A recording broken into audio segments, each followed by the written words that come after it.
Good afternoon to everyone. My name is Steffen. I'm working for GIZ in the textile cluster as an advisor. And I would like to very warm welcome you all to this hopefully very insightful discussion today, where we will discuss current insights on the situations of women workers in the RMG industry in Bangladesh.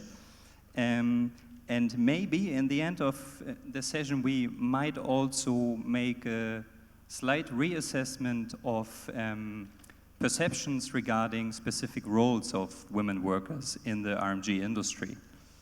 By shedding light on the perspectives of women workers, through evidence-based knowledge production, by commissioning studies that really had the goal to speak with the workers, to hear their voices, we try to aim to better understand workers' perceptions with regard to their working and living conditions in the RMG industry in Bangladesh.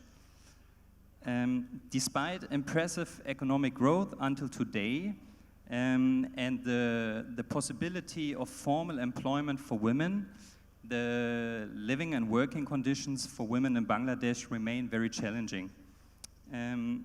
On behalf of the Federal Ministry for Economic Cooperation and Development, the BMZ, our commissioning party, the GIZ implemented project STYLE, Sustainability in the Textile and Leather Sector, has commissioned 2 studies to make women workers' perspectives more visible.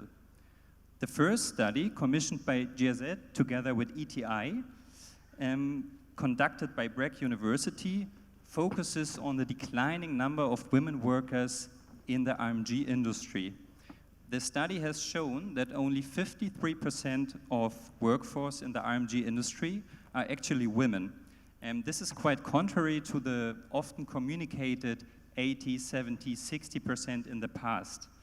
There are many reasons for this decline, although it's also related partly to working conditions, for example, overtime issues, salary issues, gender-based violence.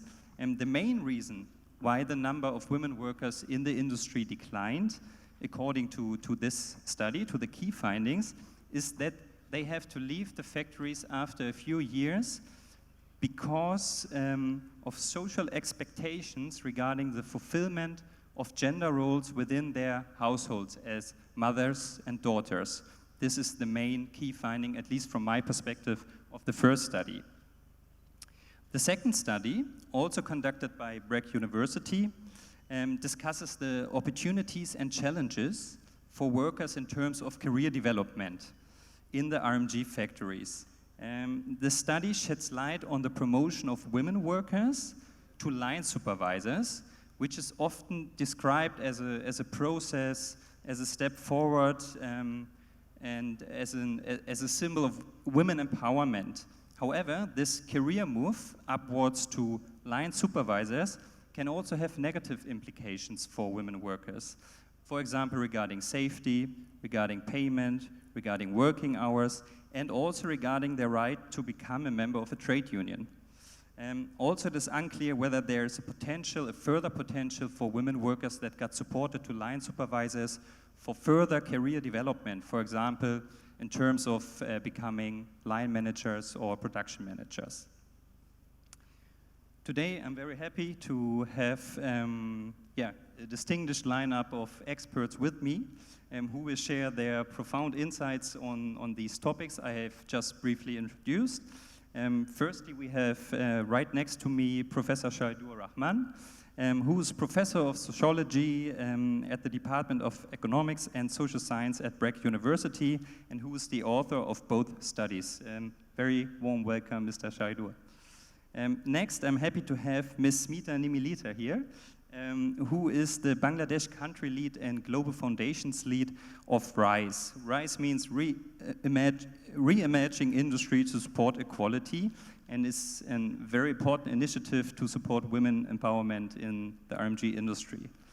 The next expert I'm very happy to introduce is Mr. Abi bin Amin, who is the country manager of Ethical Trading Initiative, ETI, and Abi brings more than a century of sectoral experience with him, and Abil will showcase in the end examples from ETI's operations and illustrate how the key findings of the study on the decline of the number of women workers in the industry have directly impacted the work of ETI.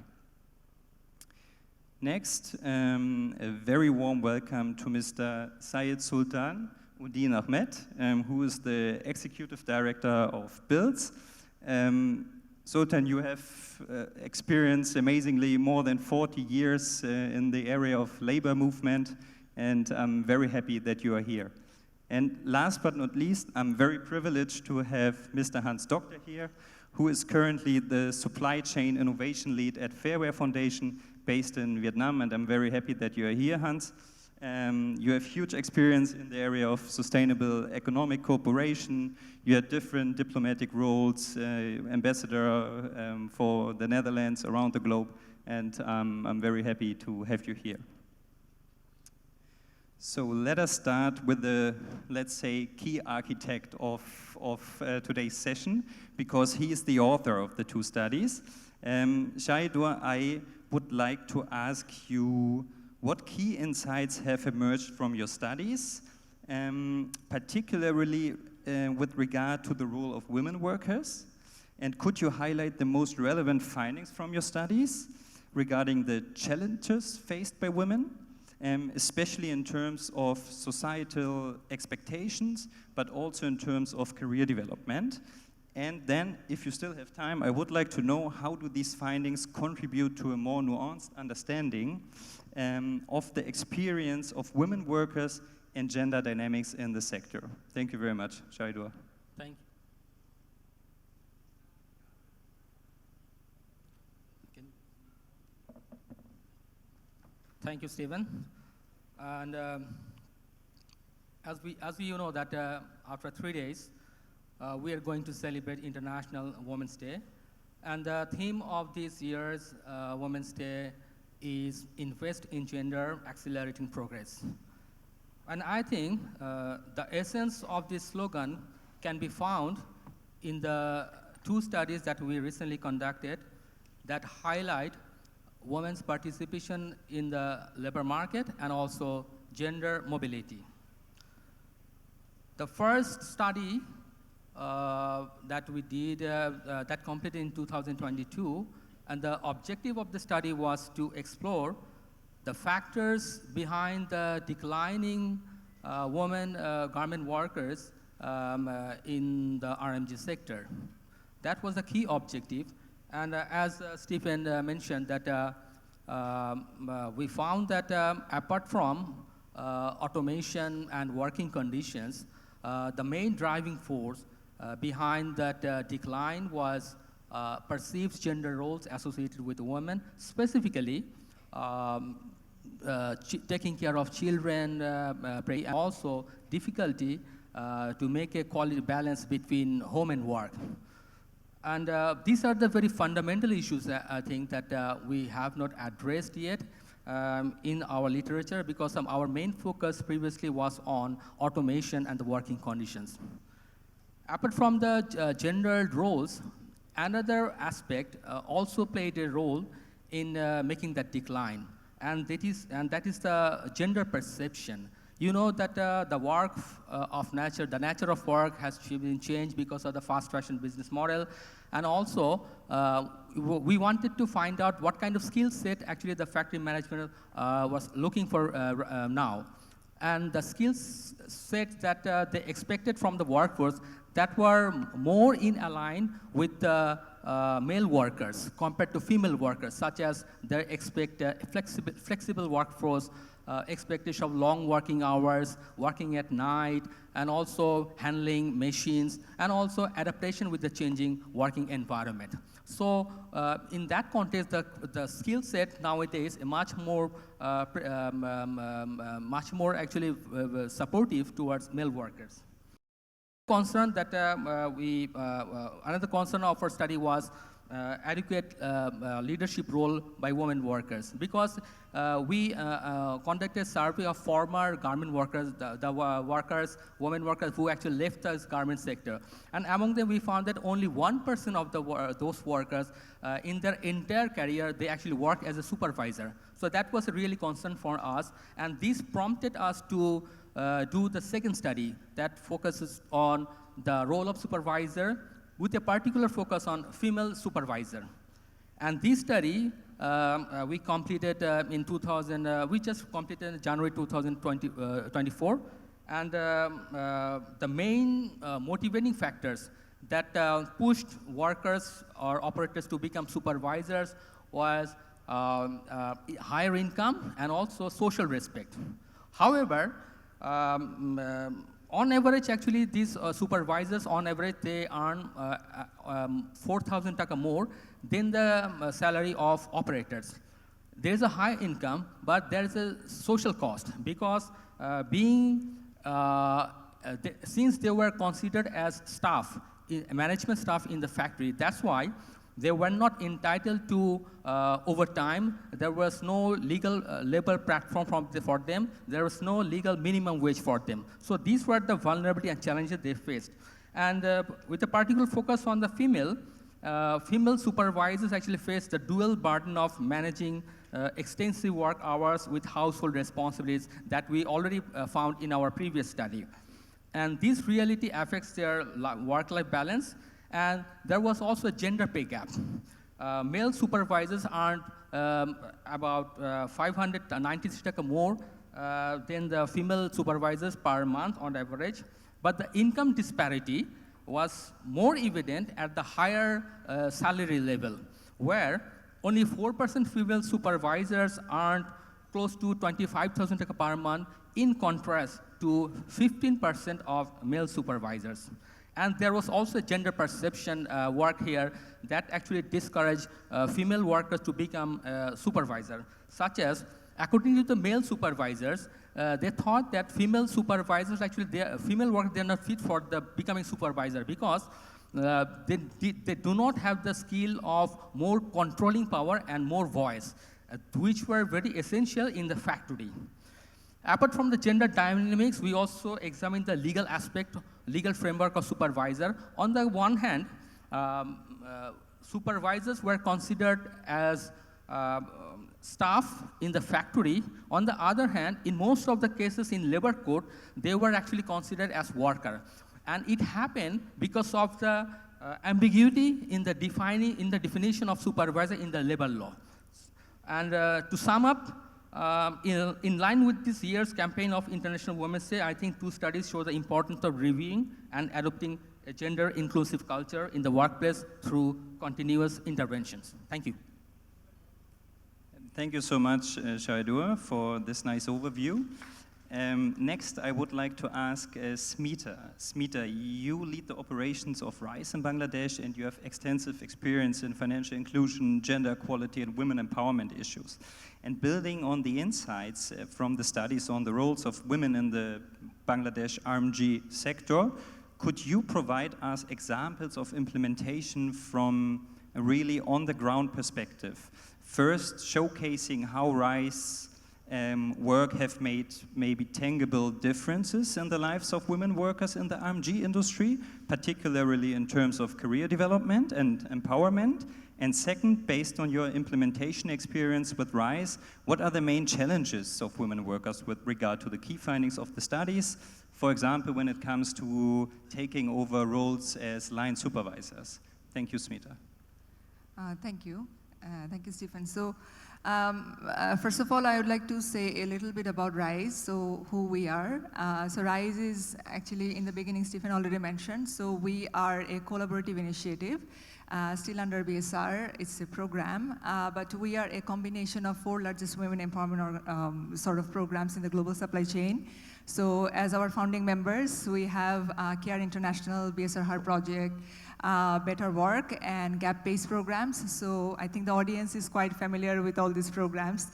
Even though RISE was launched last year, back in, actually we are going to celebrate our 1-year anniversary very soon, because it was launched on Women's Day.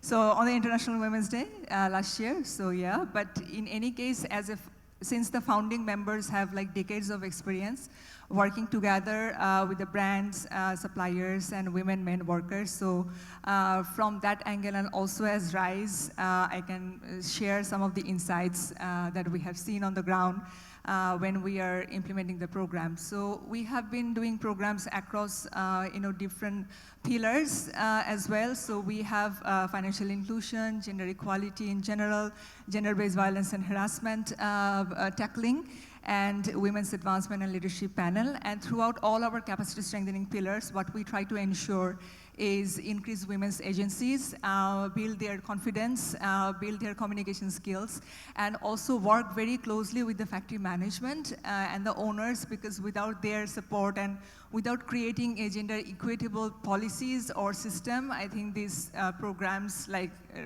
RISE is not going to work.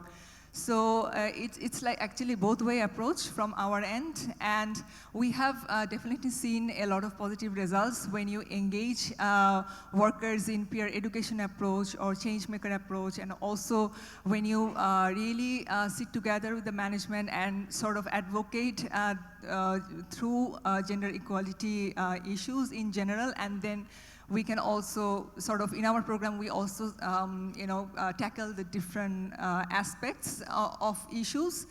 Because advancement, we believe in RISE is that women's advancement and leadership is not about just vertical promotion or upward sort of advancement. We believe that it has to be a sort of holistic approach. And why we believe that? Because we have been working with them for a very long period of time, and that's why we are seeing that there are, I think the study already clarified, Mr. Shahid Rahman very nicely explained the challenges they face when the system is not ready to accept them as leaders.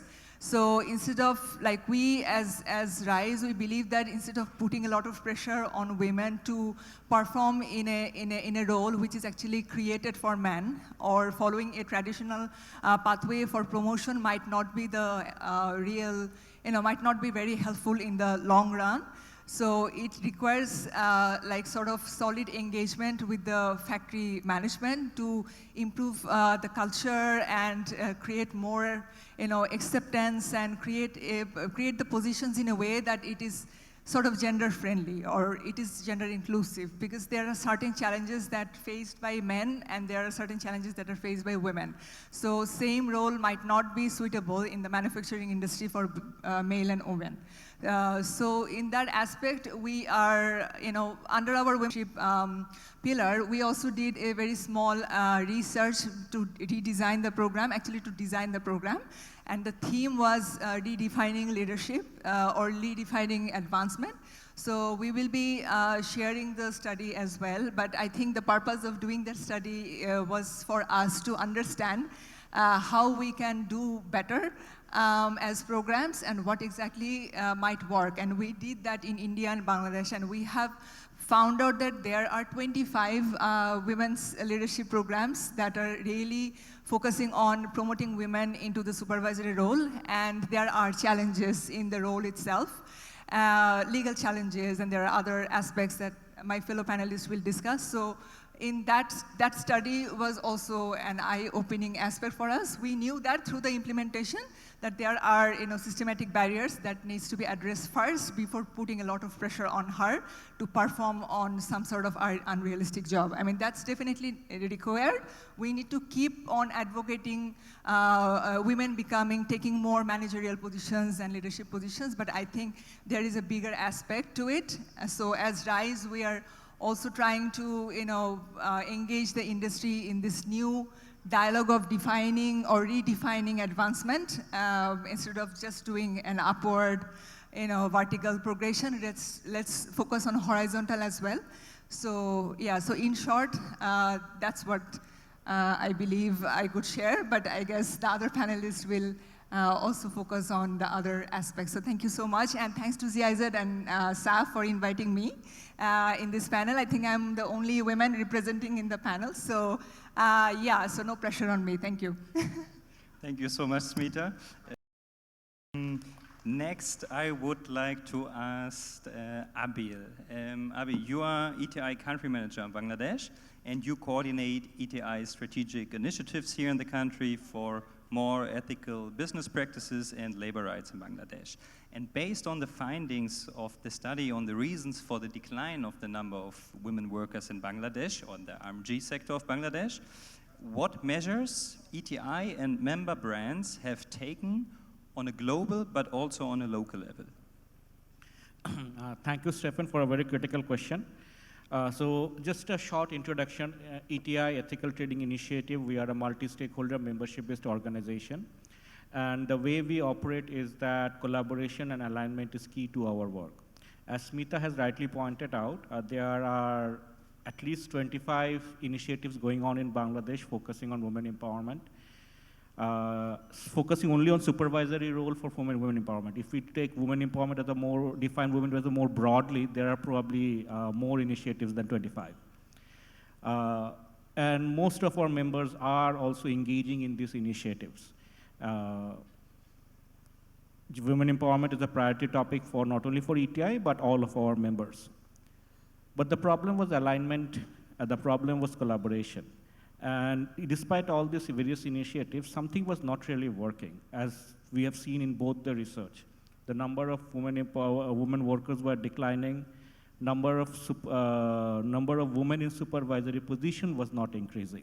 So I would like to thank you, GIZ and the STYLE project, to conduct both these interlocking researches, which kind of shed some light that what was actually, what we were doing wrong, where we were failing to identify the root causes of the problem.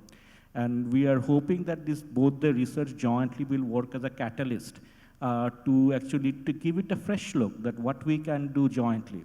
So on that point, after the first research was published, we convened our members and we jointly developed an action plan.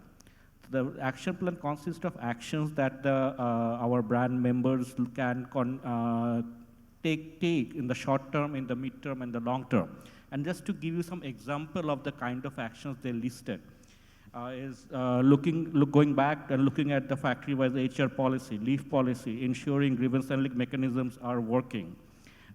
In looking at the childcare policy, ensuring functional childcare facility and functional canteens.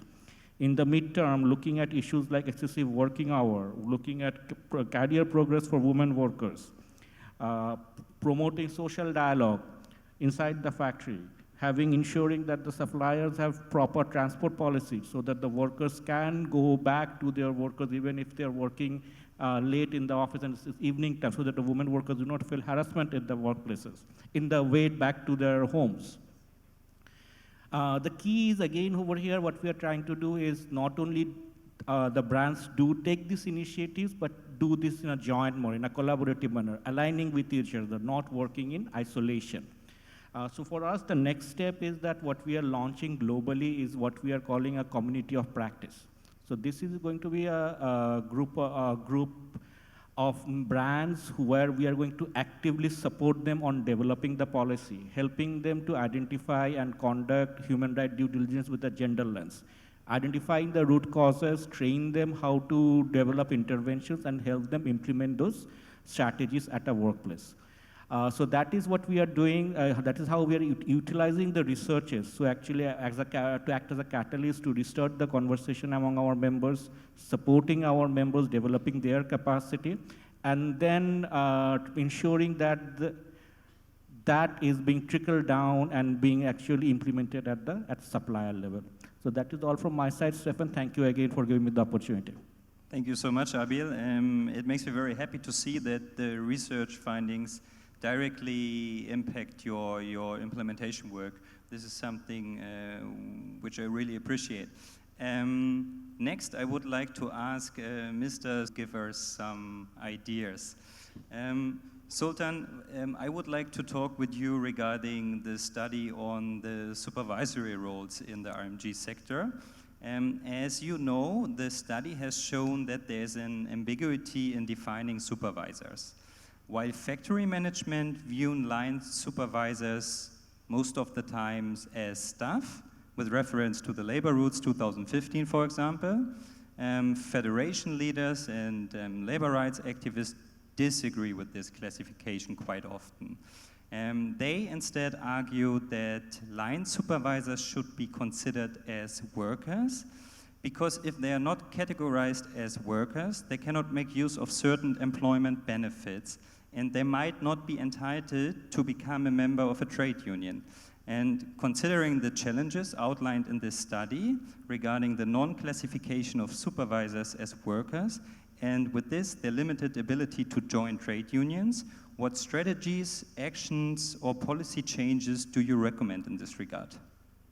Thank you, Stephen, and thanks our research team. It's a very comprehensive and very specific research on target. I'm really happy to see the research. Thank you for that. Coming to the very specific question, actually research itself has the answer of that question.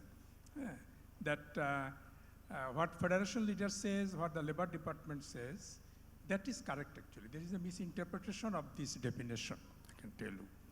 This, if you go through all the labor law, 2006 and up to amendment, you will see this very definition, workers definition, were inserted in 2015. This supervisor or tadaroki karmakarta, they are not fall under the workers definition, that contradict the whole labor law, whole fundamental characteristics of the labor law. Because in labor law, there is two sections of people actually, employer and employee, workers and employers. There are no in between, no in between. If you go through the whole labor law, I can give you 3-4 articles only. Like most fundamental things is chapter 2, where whole chapter 2, if you see the appointment letter, that all owner cannot appoint any workers without issuing any appointment letter. Then if anybody of that organization, of that enterprise, fall beyond the workers definition, then what will be his appointment letter or her appointment letter? Come to article, chapter 4, the fundamental rights of the women workers, what all over the world we are now fighting for, the maternity leave. What it says that women workers are entitled to the maternity leave. Then what will have the supervisor if they are not workers? Okay. Come to industrial dispute between workers and employers. Come to compensation. If I don't think there will be any accident in government sector. If it is happened, then what will be the compensation for the supervisor if they are not workers? So, first of all, this definition, the amendment, actually contradict the whole fundamental characteristics of the labor law. So we need to change it. This is one thing. And even if you go to the higher court verdict, if you go to the labor court verdict, no verdict complying this definition. They all go with the fundamental character of labor law. And definition cannot change the fundamental characteristics.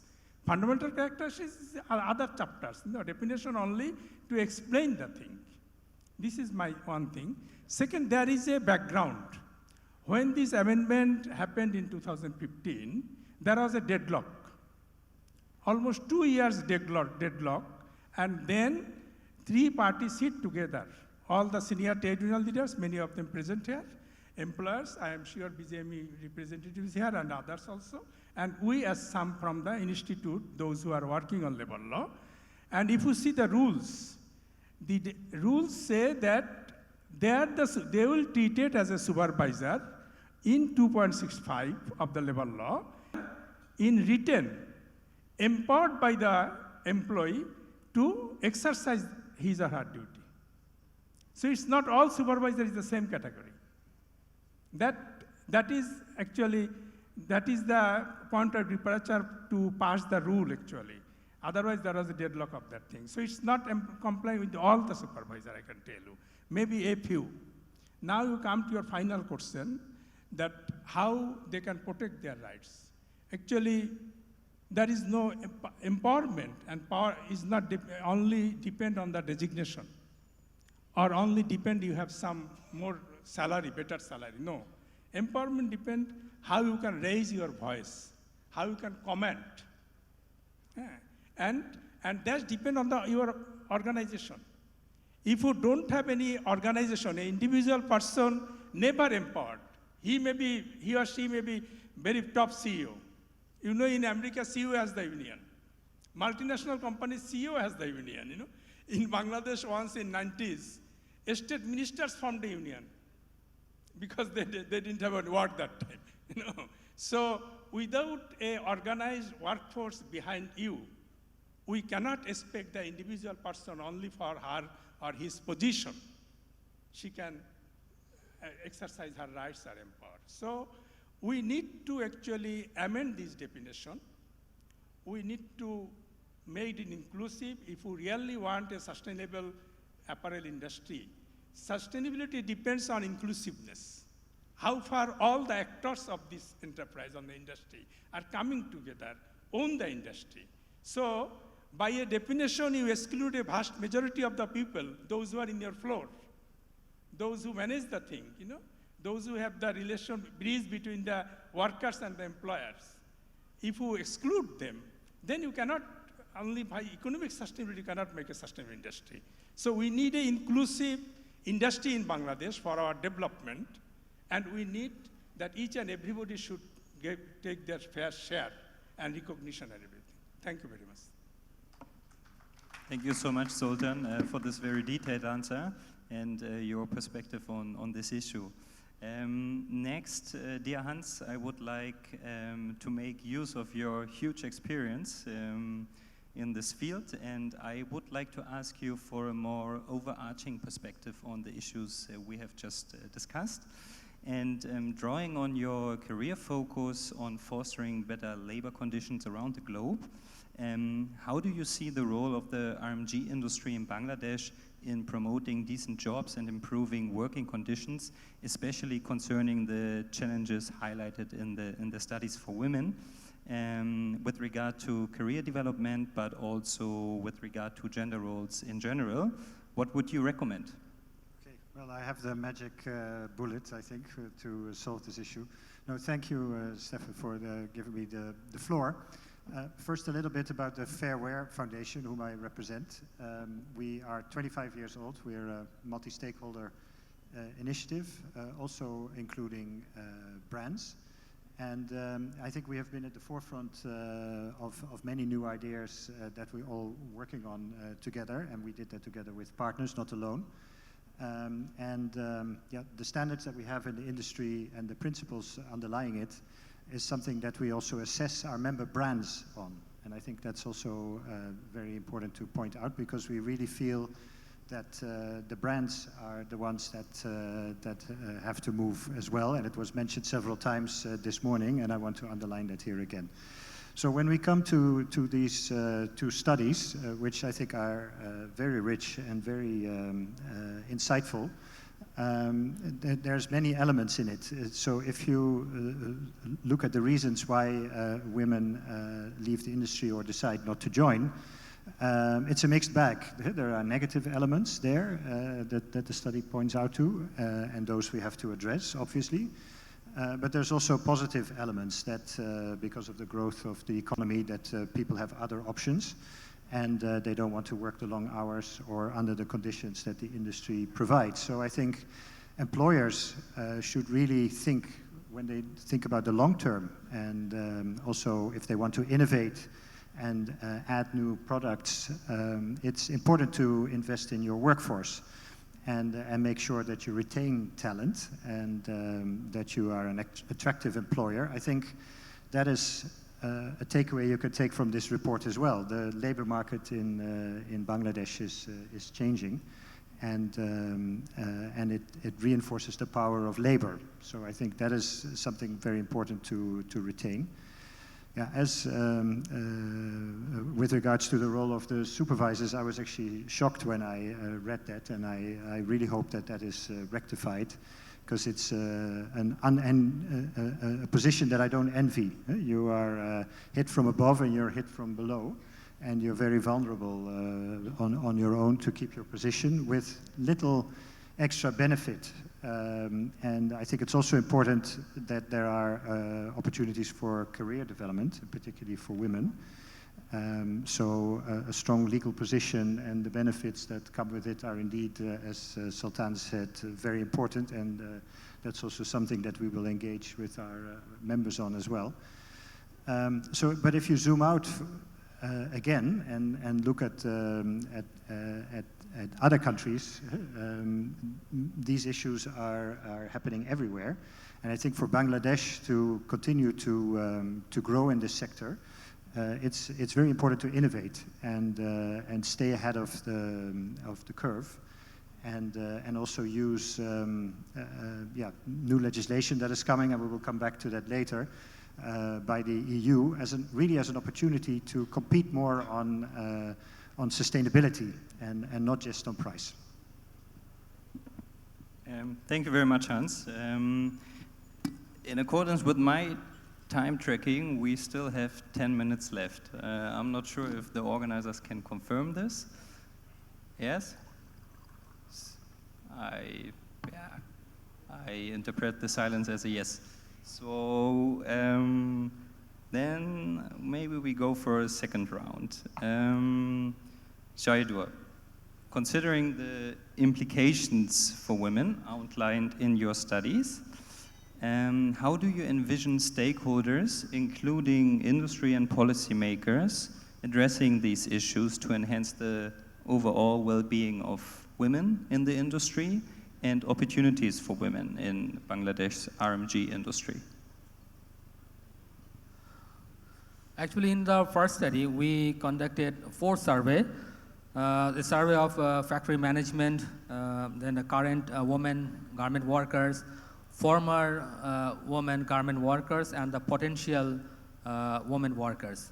So according to the survey of former women garment workers who actually left the garment sector, and from that study, we actually wanted to find out how is their life now after their exit from the RMG sector, after working for a while in this sector. And the study reveals that in terms of implication, yes, there are some financial improvement that happened in their life that triggered them to leave the sector, but also there is a very good number of, in our study we found that about 75% of those former women garment workers, they actually do not have any job now, and so that means that there has been an increased unpaid labor in the country. So that is not a good sign that we have an increased unpaid labor. And also, there is a trade-off between child care and paid work. And this trade-off leading to economic vulnerability. Because since they are not in the paid labor market, that's why what happened, they are actually losing their social network, they have less agency, and they have less voice. For example, we also did some sort of FGD, and in that FGD, that the former women garment worker, they said that when they were in the job market, actually it was very easy for them to get a loan from the community, from the other members, or if they asked for any sort of resources, that was very much available. But now, since they are not working, because of that perceived gender roles, actually they do not have the same kind of condition. So that kind of implication that we found, and also it's overall broadly, we are also losing a job in the formal sector. Now, what could be done? First of all, from how to retain, because this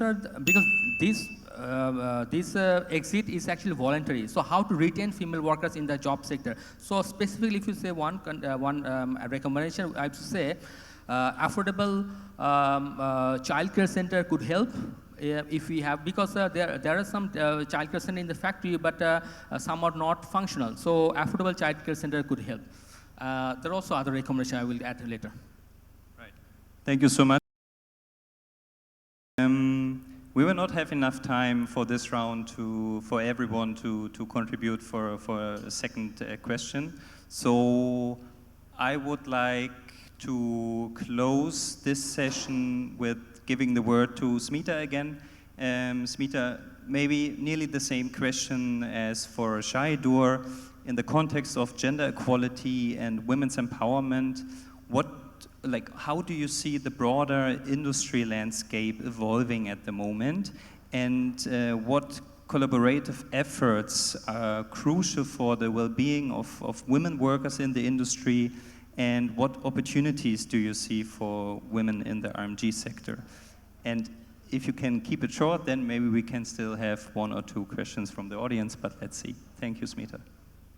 Thank you, Stephen. I think in my previous answer, I sort of said that the traditional way that we were thinking about how we were defining women's advancement and leadership, maybe it's time like we rethink the process itself and maybe stop doing scattered programs and approaches. Like we founded RISE with that with that problem, keeping that problem in mind, where we wanted to bring together the 4 largest women empowerment programs in the global supply chain, not only in the Bangladesh. So, but I have to say that there has been real challenges in terms of, doing some real work on the ground. So it means that, if we are to engage more stakeholders, partners, and, all the like-minded organizations, probably that's impossible, but I think we have to start from somewhere. And one of the way is, starting to rethinking about the entire piece and sort of come together and find some solutions. I mean, from our end, we have a roadmap coming where we want our brand members, suppliers, workers. Of course, we have IBC in RISE board as well, so we want everyone to sort of contribute into that. So I guess that's just a start, but I believe there is more that can be done instead of thinking like a traditional way. So thank you. Thanks a lot, Smita. Yes, organizers, if you allow, I would like to ask the audience if there are open questions, and then I would like to ask the persons that ask the question to directly address the question to one of our panelists. Yes. Can someone provide a microphone?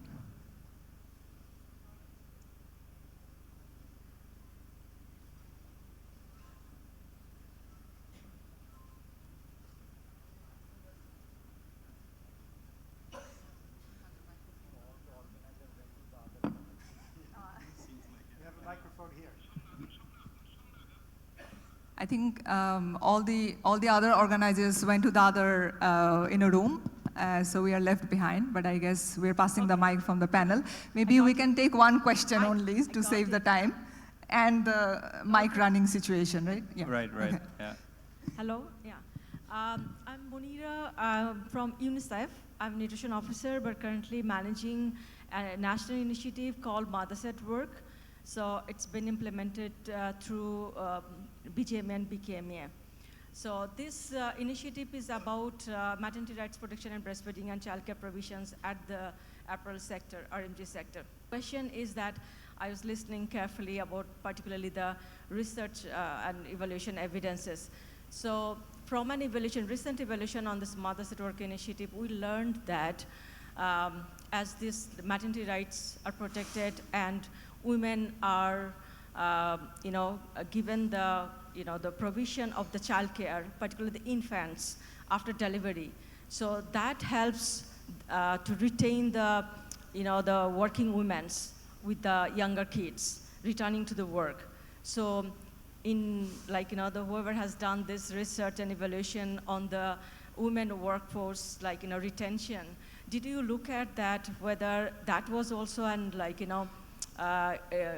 factor that why women workers are reducing because of they are not they don't have that informed decision-making power that they can return to the workplace when they're having infants 2 months, 3 months coming back from maternity leave. Did you look at that?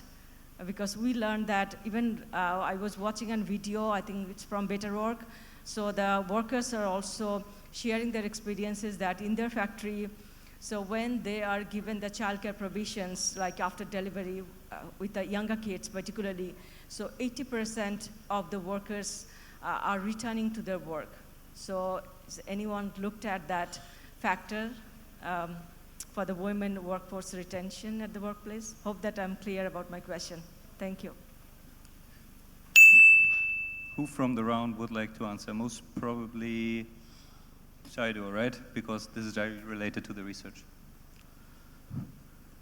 I think I agree with you that if there's a children provision, that kind of support system exists, then there is a higher possibility that they will return to the garment sector, because it's not that, although it's a voluntary exit, but it's not like that they want to come back and join the garment sector. And there were some women workers we found in our field work that actually after leaving the sector, they came back. But some workers, they did not came back to the garment sector, but were working in another sector. That is, that provides a balance between home and work. Because from the survey of potential women workers who are going to join the labor market within the next 2 or 3 years, any sector. So that survey shows that there is a perception among the potential women workers that, particularly when you have a higher level of education, I mean post-secondary level, so they actually don't want to join the garment sector, because there is a perception among them, this is a sector where you have to work hard, it's tremendous stress, and even you have to work in the weekend, also on continuous pressure, and also there are some health effects. So they learn this kind of experiences from their community who already work in the sector. So from those who have a upper level of education, they wanted to go for the other service sectors such as hospital or other industry, but not garment sector. But in places where you do not have any other alternate job options, such as if you see from Gazipur, there we found there actually more workers, they want to join the garment sector because there is no other better option for them. Still, I think if we go have some sort of resources for those, particularly who face these childcare facilities, then it's a probability possibility they will come back to the garment sector. Thank you. Thank you very much, Shaidua. I think we are 2 minutes over the time now, and I would like to thank you all, and especially the panelists again, for their valuable contributions. I'm sorry that I could not give you all more time for more contributions. I would have loved to do this, but it is as it is, and I'm very happy that we had this panel discussion with you. Thank you so much. Thank you.